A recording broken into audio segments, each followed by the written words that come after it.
just looks like a camera. Start radio. No, you are live. Okay, we have quite a bit of questions from readers and viewers actually asking why some of the newer SUVs, right, the top range, like the premium range models, they are not equipped with all-wheel drive, right? So the question today is whether do you actually need all-wheel drive for an SUV? Yeah, what do you guys think? Do you actually know what is all-wheel drive for an SUV? That's the first thing. Or is it just something nice to have? Bobby, you want to start first? I mean, they used to call it SUVs, right? The cars are taller, larger. I just don't understand why people have this mindset now. Imagine you drive a Honda City now, right? You've been driving for 4 years, there's no issue, and all of a sudden now, when you want to upgrade your car to a much bigger car, you're worried that you don't get enough traction when you don't have four-wheel drive. That doesn't make sense. And I think in the next 10, 15 years, right, the default car, whether it's four-wheel drive or not, two-wheel drive or not, right, the default form factor of cars will be someone along the line of a CX-5 or CR-V, that type of car. An SUV body shape. Or they call CUV or whatever, right? Or SAV or whatever. Because they are no longer roly-poly. They have solved the handling. And they have better ground clearance. They can, mount floods and all that. They can deal with all that. Light off-roading. You can do all that with those cars, with the clearance that you get and a better view. I don't know, if all cars are so high, then there's no better view anymore. You can't see about the car. But interesting you brought up the soft-roading part, because we have to remember that these SUVs are soft-roaders. They're not off-roaders. I would venture to say that 99.9% of the people who buy them only traverse the urban jungle. They would never go into a rail jungle. At the very most, maybe they go to a park where they have to park on wet grass, or at the very, very most, a palm oil estate laterite road. But most of these SUVs, which of course stand for sport utility vehicle, and they've lost their utilitarian nature, they're more passenger cars now than anything else, are going to stay in the city. Now in the city, I'm not talking about the Honda City, but the actual city, Kuala Lumpur, why do you need four-wheel drive? Is it a nice to have or is it a must have? If you ask me, I would say it's a nice to have. I mean, if you some SUVs have four-wheel drive, and you have to also imagine it's four-wheel drive, all-wheel drive, and torque on demand. Most of the SUVs come with torque on demand, which most of the time, as we said earlier, it's front-wheel drive. Only when the front wheels start to slip does it transfer torque to the rear. Now, how often does that happen? Unless you park on wet grass, like what I did with the Honda CR-V, because there was a big debacle about the Honda CR-V not having real all-wheel drive. Overseas, they were getting slammed. So I did an actual video. I parked on wet grass on an incline, and then I slammed the accelerator on, and sure enough, the front wheel started to spin. But the moment it started to spin, it stopped and transferred torque to the rear, and I managed to get out. So unless you are going to have a situation like that every day, which is highly unlikely, why do you need all-wheel drive? More fuel consumption. More things to maintain. And don't forget, there are some SUVs out there like the Land Rover Discovery, permanent four-wheel drive, all four wheels all the time. Audi Quattros. There you go. How much is that going to affect your? It might be actually detrimental to your fuel consumption bill. Definitely. Wear and tear. But this all-wheel drive feature, right? It's if you really want to go off-roading, you get something a bit more rugged, right? If you really wanted to go off-roading and all that, right? You wouldn't buy an SUV.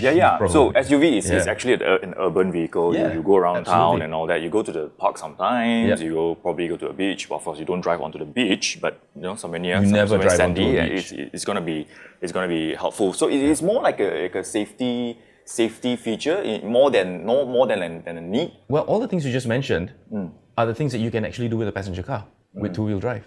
So why do you need an SUV if a passenger car will do it just fine? Why do you need an SUV with four-wheel drive to do what you can do with a passenger car with two-wheel drive? So SUV reasons why people are getting SUVs because it's taller than the normal cars. You get to see further and all that. You also probably can survive a flash flood as compared to other cars, right? So all-wheel drive, it does. Well, it's a nice thing to have, especially when it's like really raining really heavily on the highway. Those are tires. Probably, of course, tires. Tires can't do all the grip.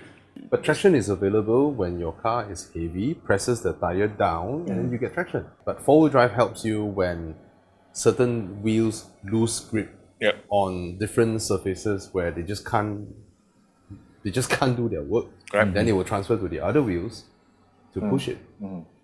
That's about it. Which is you hardly can face this kind of scenario in city, like what you said, 99% of the time. But I have a car which is full-time four-wheel. Yes, I was going to go there. I've driven my car to Sakinchan, that beach there. Yeah. They say no cars allowed. Yeah. So I remove the thing, then I drive my car there. I know I can get out. I know I can get out of that situation because I have four-wheel drive. So I just do a full lock, full throttle, and then it's fun. So you didn't get stuck? Of course not, because I have four-wheel drive. Well, you see, so you didn't get stuck. I mean, still be in Skin-chan. Yeah, so all these sedans, right, like Quattro, Volkswagen, they have all the all-wheel drive system and all that. Even cars like that have all-wheel drives. Why do they want all-wheel drives? For them, I think for a passenger car to have all-wheel drive, I mean, if you take into consideration things like the Impreza and the Evos and all that, it's just to put the power down. Because if you have too much power going into just the front wheels, it's very hard to control. As you know, or even to the rear wheels, it's very hard to control. That's why you need electronic aids to actually govern the amount of power going into it. Just use the power. Correct. I was surprised the new Civic Type R is still two-wheel drive, 316 brake horsepower going to the front wheels. But they managed to sort it out with electronics. No torque steer because of electronics. But I don't think it's going to be a matter of time. It's just a matter of time before even the Civic Type R becomes a four-wheel drive, just to put the power down, basically. So in other words, you guys won't say that all the SUVs in the market wouldn't need all-wheel drive. Depends on your SUV. It depends what you're going to use it for. Typically, somebody who buys a Land Rover Discovery is somebody who is actually going to go off-road because it's full-time four-wheel drive. And I have actually taken a Land Rover Discovery off-road. The amount of terrain it can handle, it's pretty interesting, even with highway terrain tires. There are three types of tires: highway terrain, all-terrain, and mud terrain. It didn't even have mud terrain tires. It just had highway terrain tires, not even all-terrain, and it still could go off-road. So that's the extreme case, because I think somebody who really wanted to go off-road would not buy an SUV. Not the current crop of SUVs, which are soft-roaders. They would buy a 4x4, a truck, with full-time four-wheel, lockable four-wheel drive, high and low gear ratios. Yeah, then again, you mentioned if you really want to go off-roading, right? I mean, all-wheel drive is not suitable for off-roading. That's for sure. Soft-roading, yes. Soft-roading, yes. So for vehicle that is there's a urban, it's good for urban going about car, and having an all-wheel drive. Of course, yes, you guys can argue how much do you actually use it, right? Yeah. So for me, I would think that it's a good thing to have. Just that whether when it comes to a point where you need to weigh in, okay, I'm paying this much for all-wheel drive and I'm losing out certain features. Should I go for these features or should I forgo the all-wheel drive?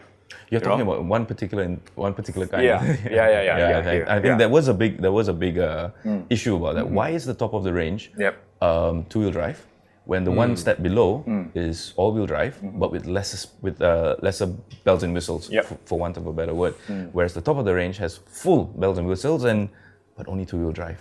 So why do that? I don't think it was an arbitrary decision. Hey, let's just do that. I think they gave it a lot of thought.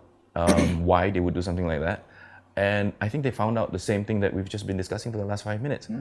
People don't really need it. They just want to keep it below 170,000. Okay, maybe that's one. I mean, that's reality. Definitely that's reality. Price. Yeah. And people don't need it. It's a nice to have. GC, I would say it's a nice to have. I don't think it's a must have. But I will, if I buy a CRV, top spec. Exactly.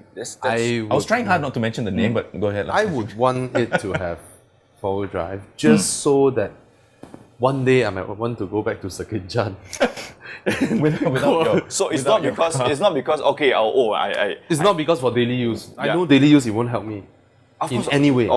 But it's an added option. It's just like if your pair of jeans come with kneecap protector inside, then you can wear your jeans and go skating or biking, and then you fall down and then it still protects you. But it's useless to you.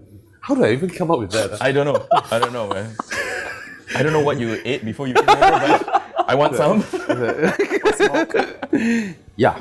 Okay. Yeah, but I personally, if I were to choose like things like lane assist or some other lane keep assist, and all the speed follow. Those you don't really need that as well. You can still drive the car like normal. You could. So I would rather go for drive more than all that. I would be on the same page as you, if not for the incident 2 weeks ago where I micro sleep. I was driving 200 meters from my home, and then BAM! I hit the curb. I just woke up suddenly. While I was awake, I wake up again like Inception. Like Inception? Yeah, I was driving, I wasn't even yawning, and boom! when did I fell asleep? And I hit the side of the curb, and then I broke 2 of my rims, Which 2 of my tires. cost more than yeah. 2 of my cars, 2 of these rims. So it's like, if I have that thing that pulls me back a little bit during that time, The lane keep assist. yeah. Was there a white line on the curb that you hit? There are lines, I guess. Because it's not. It's If, not. if I'm on a CRV, I won't hit the curb at all. Why? I will just go up.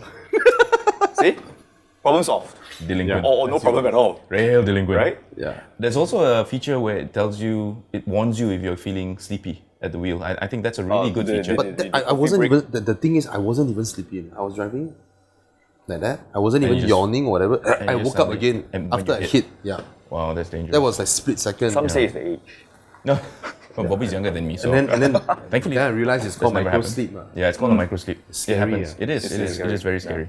Yeah. Yeah. You- You just basically you tune out. Yeah. You completely tune out for Yeah. just a moment, Yeah. and in that split second, Yeah. bad things can You've been happen. working too hard, Bobby. You just shut down for a while. You've been working too hard. You've been doing No, too many. sometimes you hold your phone. on the bed. Very good. Have a checkup, man. The car detects when you're feeling drowsy. Now, for the record, it's not a new Mercedes has had it before, Yeah. but I want to suggest to them that give you electric shocks instead. Just a mild one on the steering wheel. actually As they you're should. falling asleep, Yeah. that'll wake you up.